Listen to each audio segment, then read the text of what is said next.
Selingkuh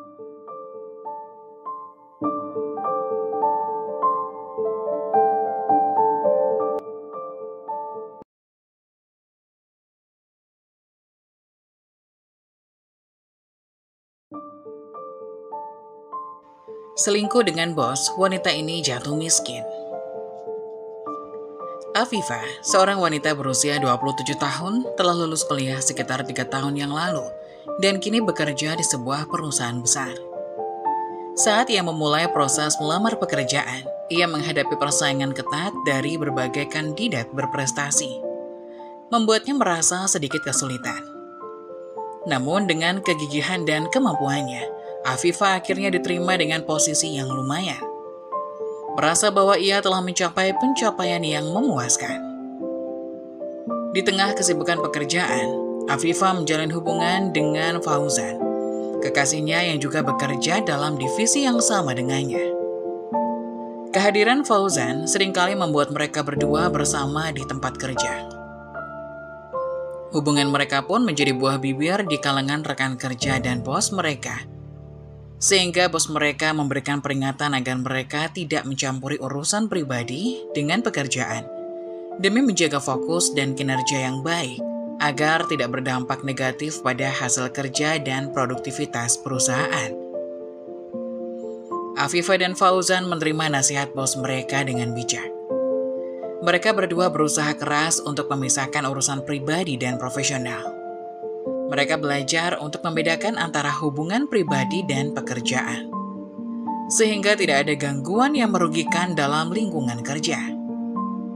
Meskipun terkadang sulit untuk memisahkan antara emosi dan tugas profesional, Afifa dan Fauzan sering mendukung dan memahami pentingnya menjaga profesionalitasnya dalam bekerja. Dengan tekad dan komitmen untuk tetap fokus pada pekerjaan, Afifa dan Fauzan berhasil menyeimbangkan hubungan mereka dengan tugas-tugas kerja. Mereka belajar untuk menghormati batas antara kehidupan profesional dan pribadi, sehingga dapat memberikan yang terbaik dalam kedua aspek tersebut. Keberhasilan mereka dalam membedakan antara cinta dan karir menjadi bukti bahwa mereka mampu mengatasi tantangan dan menjaga keseimbangan yang baik dalam hidup mereka. Afifa menatap cermin, wajahnya muram. 3 bulan sudah berlalu sejak ia memulai pekerjaan ini, dan rasa tidak puas mencengkram hatinya. Ia melihat teman-temannya yang bekerja di posisi yang sama, menikmati hidup dengan bebas. Mereka bisa jalan-jalan kemana saja, makan di restoran mewah, membeli baju baru tanpa harus memikirkan beban. Kenapa aku tidak bisa seperti mereka? Gumam Afifa. Matanya berkaca-kaca. Ia ingat saat pertama kali menerima gaji. Ia langsung membagi sebagian besar untuk adik-adiknya. Kebutuhan mereka selalu menjadi prioritas.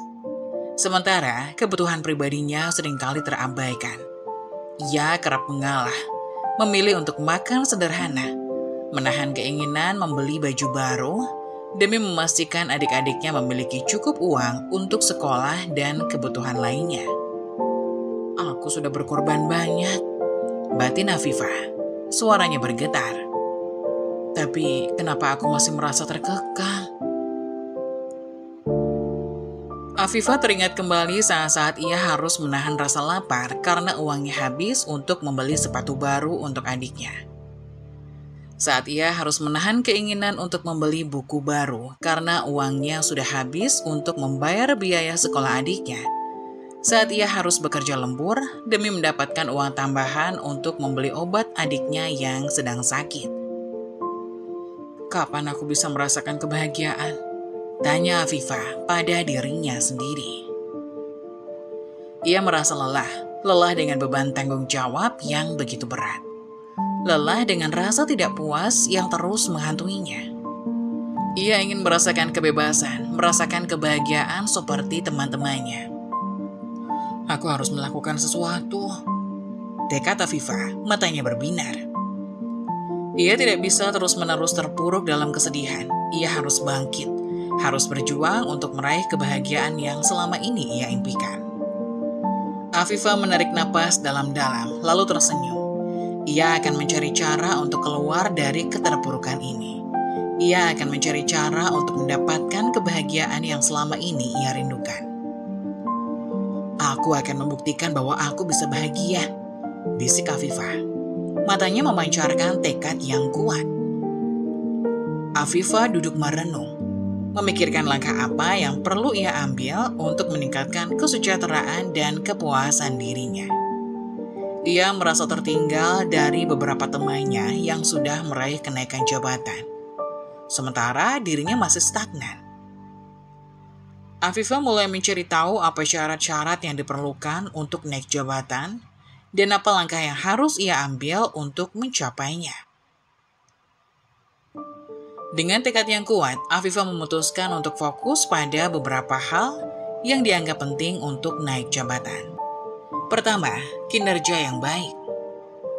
Afifah selalu berusaha untuk memberikan yang terbaik dalam pekerjaan, memaksimalkan hasil kerjanya dengan penuh dedikasi.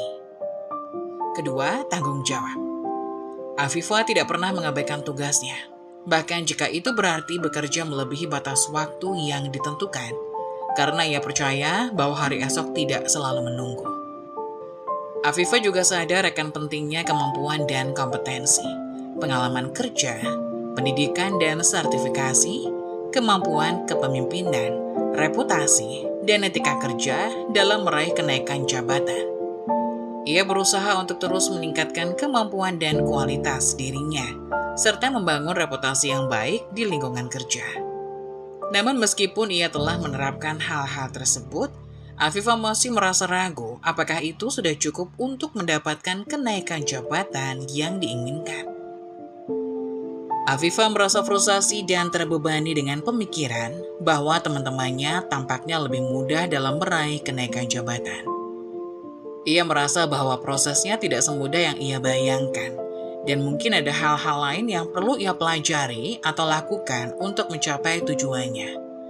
Namun, Afifah tidak menyerah. Ia memilih untuk terus berjuang dan belajar, serta tetap percaya bahwa usahanya akan membuahkan hasil suatu hari nanti. Dengan semangat dan determinasi yang tinggi, Afifah siap untuk menghadapi tantangan dan rintangan dalam perjalanan karirnya. Meskipun ia merasa tertinggal, Afifah yakin bahwa dengan kerja keras, kesabaran, dan ketekunan, ia akan berhasil mencapai tujuannya dan meraih kenaikan jabatan yang ia idamkan. Afifah menarik napas dalam-dalam, jantungnya berdebar kencang. Ia sudah memutuskan untuk menanyakannya langsung kepada manajer Arit. Rasa penasaran dan kekecewaan yang selama ini menggerogoti hatinya harus terjawab. Ia melangkah menuju kantor manajer Arit. Dengan hati-hati membuka pintu dan menunduk hormat. Permisi Pak, sapa Afifah, senyumnya sedikit gugup. Silakan Afifah, jawab manajer Arit, tatapannya ramah. Afifah mendekat, duduk di kursi di depan meja kerja manajer Arit.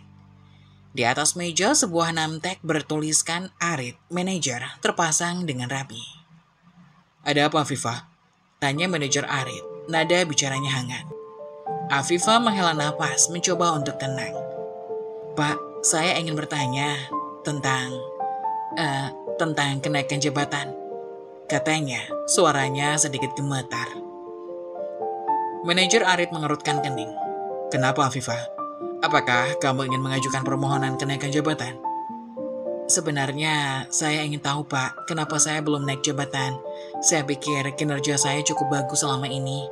Saya selalu menyelesaikan tugas dengan baik, tidak pernah melanggar peraturan, dan selalu berusaha untuk memberikan yang terbaik untuk perusahaan. Jelas Afifah, matanya berkaca-kaca. Manajer Arit terkekeh pelan. Afifah, kamu iri dengan teman-temanmu yang naik jabatan ya? Afifah menggeleng cepat. Bukan begitu Pak, saya hanya ingin tahu apa yang harus saya lakukan agar bisa naik jabatan. Manajer Arit tersenyum.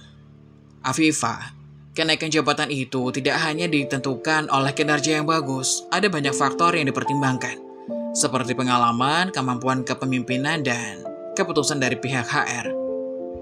Keputusan dari pihak HR? Tanya Afifah bingung. Iya Afifah, pihak HR memiliki peran penting dalam menentukan siapa yang layak untuk naik jabatan. Mereka akan menilai potensi dan kemampuan karyawan secara keseluruhan, termasuk kinerja, pengalaman, dan sikap. Jawab manajer Arit. Afifah terdiam, matanya menatap kosong pada meja kerja manajer Arit. Ia merasa seperti terjebak dalam sebuah permainan yang rumit. Ia bekerja keras, berusaha memberikan yang terbaik, tetapi ternyata masih ada faktor lain yang menentukan nasibnya. Jadi, apa yang harus saya lakukan? Tanya Afifah, suaranya lirih. Manajer Arit menepuk bahu Afifah. Tenang Afifah, teruslah bekerja dengan baik. Tunjukkan potensi dan kemampuanmu. Jangan pernah berhenti belajar dan berkembang, dan percayalah, kesempatan akan datang pada saat yang tepat. Afifah mengangguk. Hatinya masih dipenuhi rasa kecewa. Ia terdiam sesaat, kemudian bangkit dari duduknya. Terima kasih Pak, katanya, matanya berkaca-kaca. Sama-sama Afifah, jawab manajer Arit tersenyum lembut. Tapi saya punya solusi terbaik untukmu, khusus untukmu seorang. Manajer Arit menatap Afifah dengan keinginan tersembunyi. Afifah mengernyit, tidak mengerti yang dimaksud sang bos. Ia dengan penasaran bertanya dan beliau menjawab. Istri saya sudah 2 tahun kerja di luar kota. Saya sedikit merindukan momen-momen itu. Afifah tersenyum mendengar cerita manajernya. Namun bukan itu yang diinginkan dari manajer Arit. Bisakah kamu gantikan tugas istri saya? Saya jamin kamu akan naik jabatan setelah melakukannya. Dengan saya. Tentu terkejut diberi tawaran seperti itu. Tapi Afifah juga bimbang. Ia meminta waktu kepada manajer Arit tentang apa yang beliau janjikan dan apa yang harus Afifah lakukan untuk menebus itu. Apalagi Afifah memiliki kekasih yang satu perusahaan dengannya. Jangan sampai ia mendengar tawaran dari bosnya ini. Afifah keluar dari ruangan manajer Arit. Langkahnya gontai, ia masih merasa bingung dan kecewa. Namun ia juga bertekad untuk terus berusaha dan membuktikan kemampuannya. Ia akan terus belajar, terus berkembang, dan terus berjuang untuk meraih impiannya. Seminggu telah berlalu sejak Afifah memutuskan untuk mengambil jalan pintas menuju karirnya. Keputusan yang berat, ia menggerogoti hatinya setiap malam. Namun wajah ibunya yang pucat pasi saat menceritakan kesulitan ekonomi dan impiannya untuk memberikan kehidupan yang lebih baik bagi adik-adiknya menjadi pendorong kuat. Hari ini, manajer Arit mengajaknya ke rumahnya. Rumah mewah yang selalu ia lihat dari kejauhan. Kini terasa begitu dekat. Ia merasakan jantungnya berdebar kencang, seperti burung yang terperangkap di dalam sangkar. Afifah, aku tahu ini sulit, tapi aku janji akan membantumu. Bisik manajer Arit, matanya menatapnya dengan penuh makna. Afifah hanya mengangguk. Matanya berkaca-kaca, ia mencoba untuk bersikap tegar, mengingat tujuannya, ia harus kuat dan ia harus berhasil. Di dalam kamar yang dipenuhi aroma parfum mahal, Afifah merasakan tubuhnya menegang. Ia mencoba untuk menolak, namun tangan manajer Arit yang kuat menariknya semakin erat. Ini hanya untuk karirmu Afifah, ini hanya untuk karirmu Afifah. Jangan pikirkan yang lain, ucap manajer Arit. Suaranya terdengar lembut namun penuh otoritas. Afifah memejamkan mata, air matanya mengalir deras. Ia merasakan tubuhnya seperti kayu yang dipaku, tak berdaya. Aku akan tetap mencintaimu Afifah, bisik manajer Arit mencium keningnya lembut. Afifah hanya bisa terdiam, hatinya hancur berkeping-keping. Ia mencoba untuk fokus pada tujuannya. Namun bayangan kekasihnya yang selalu menemaninya dalam suka dan duka terus menghantuinya. 2 bulan berlalu, Afifah merasakan beban yang semakin berat. Ia harus berpura-pura bahagia di depan kekasihnya, sementara hatinya tercabik-cabik. Ia harus berhati-hati menjaga rahasia ini agar tidak terbongkar. Suatu hari Afifah dipanggil ke ruang rapat. Keputusan kenaikan jabatannya telah diumumkan manajer Arit dengan tersenyum puas. Matanya berbinar-binar. Selamat Afifah, kamu pantas mendapatkannya, ucapnya. Tangannya meraih tangan Afifah. Afifah hanya bisa tersenyum kecut, hatinya terasa kosong. Belum sempat Afifah membalas ucapan selamat dari bosnya, Seorang wanita datang langsung menampar pipi kirinya. Dalam hati terjadi ledakan yang membuatnya terdiam. Bibirnya keluh dan matanya membelalak. Ini tak seperti yang ia bayangkan. Bisa-bisanya kamu mendekati suami saya untuk naik jabatan, cerit wanita tersebut sambil menunjuk-nunjuk Afifah. Afifah duduk, merasa malu yang luar biasa. Pihak HR yang masih berada di ruang rapat saling bisik-bisik. Mereka langsung sadar mengapa tiba-tiba manajer Arit mengusulkan Afifah agar naik jabatan. Ternyata ada sangkut pautnya dengan menggoda sang bos. Tidak bisa menyangkal ini memang benar adanya yang dilakukan Afifah. Ia meremas kedua tangannya sambil tetap menunduk. Karena kekacauan ini, manajer Arit menenangkan istrinya sambil menjelaskan beberapa hal mengenai Afifah. Sedangkan Afifah, ia tidak jadi naik jabatan. Bahkan ia mendengar hendak dipecat lantaran termasuk pelanggaran aturan perusahaan. Alhasil Afifah diminta keluar ruangan selama mereka berdiskusi. Entah bagaimana, begitu Afifah keluar ruangan, sudah ada karyawan lain yang memandangnya sinis seolah menghakimi. Mereka tahu apa yang terjadi di dalam, bahkan mungkin mendengar semuanya. Di antara karyawan yang berkerumun, ada Fauzan, kekasih Afifah salah satunya. Ia menghampiri Fauzan, menangis di hadapan laki-laki tersebut, menumpahkan semua yang ia pendam selama di ruang rapat. Namun reaksi Fauzan menambah rasa sakit hati yang meradang di dada Afifah. Kekasihnya meninggalkannya begitu saja, bahkan tanpa sepatah kata pun. Afifah merasa dunianya runtuh saat kekasihnya, Fauzan, meninggalkannya tanpa sepatah kata setelah kepergok selingkuh. Penderitaannya bertambah ketika sekretaris manajer Arit menyampaikan bahwa Afifah dipecat dari pekerjaannya, membuatnya kehilangan sumber penghasilan dan stabilitas hidupnya. Afifah merasa bingung dan terpuruk. Ia tidak tahu harus mulai dari mana. Dengan hati yang berat, Afifah membawa barang-barang pribadinya keluar dari kantor. Rekan kerjanya yang dulunya menghormatinya, kini tidak lagi memperlihatkan rasa hormat. Membuat Afifah merasa terasing dan sendirian. Tanpa ada yang peduli, Afifah pulang ke rumah dengan langkah yang berat, menghadapi masalah yang semakin bertumpuk di depannya. Di rumah, Afifah disambut oleh penagih hutang yang menagih pembayaran hutang orang tuanya. Afifah yang tidak memiliki uang sebanyak itu, berjuang untuk menjaga kestabilan keuangan keluarganya. Ia meminta penagih hutang untuk memberinya waktu, sementara ia mencari solusi untuk masalah keuangan yang semakin membelit.